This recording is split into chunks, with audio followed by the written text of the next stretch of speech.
asked us how we wanted to be introduced, and I said, please belittle my 8 years of doing comedy. That would be really nice.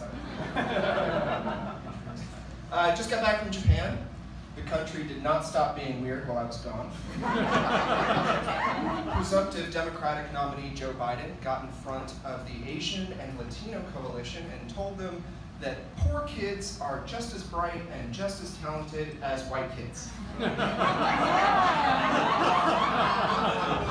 I don't think Biden conducted any type of study or did any research before making that statement.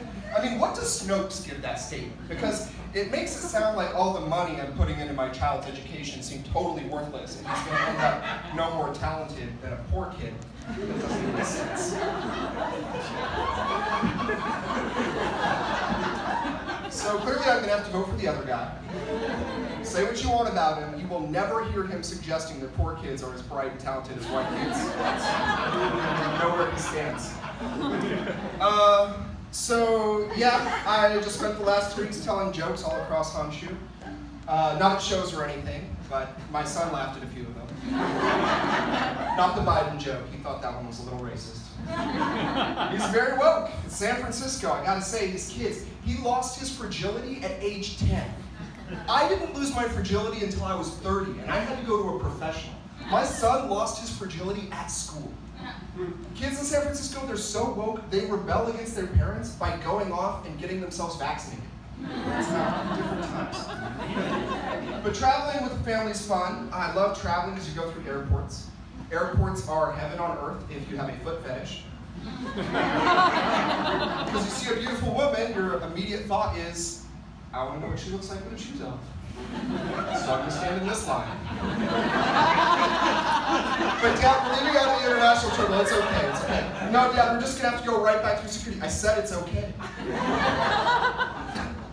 But no, spent all my time on vacation playing phone games. You really notice how overpaid you are when you've got more stress coming from your phone games than you do from your job. Because we got work-life balance. I mean, we're Googlers here. We don't let work dictate our sleep schedule or anything. No, I sleep in 3-hour and 55-minute increments, so I'm always in time to collect a card pack from South Park Phone Destroyer. That's how you live your life.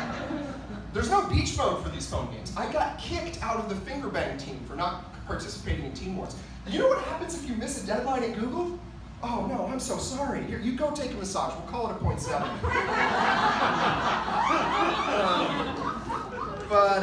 Yeah, if only we could pick our talents. The phone game that I'm best at is the one that I hate the most. Call of Duty. You guys are familiar with that? The Tinder, to use the vernacular. Yeah. That I have the highest kill count in Call of Duty out of any of the games that I play. I don't mean to suggest that I'm going out and like killing women in a higher number than people I've killed playing Call of Duty. I'm just saying that for it being Tinder, the number is inordinately high. Like just a couple and you're already in the top 10 most wanted list somewhere. I know a lot of people hate on Tinder. I'm a fan. I found my wife on Tinder. Yeah, that's how I got custody. But really, I found the love of my life on Tinder just recently.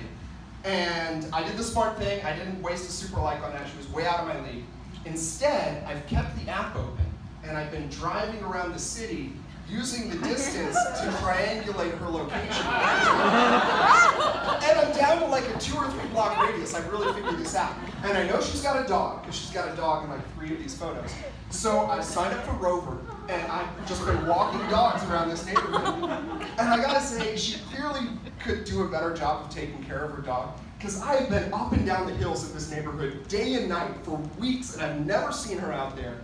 But that's okay, that can be what I bring to the relationship. I know how to take care of the dogs now. You got me walking sheep news. But no, we finally did bump into each other on Bumble. And what was wonderful about that is that they have to reach out to you first. And clearly women haven't grown up learning like pickup lines the way we have. It's always the same thing. Hi, hey, is that your kid?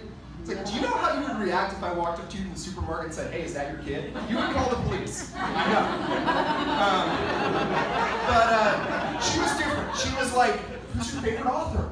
Wow, she really wants to do it. She was like a supermodel. She wants to know what my favorite authors. She asked where I went to high school. She asked what my shoe size is. I didn't fall for that one. I know what you're thinking. I sent her a dick pic instead. I didn't want to. But then she's like, what's your father's middle name?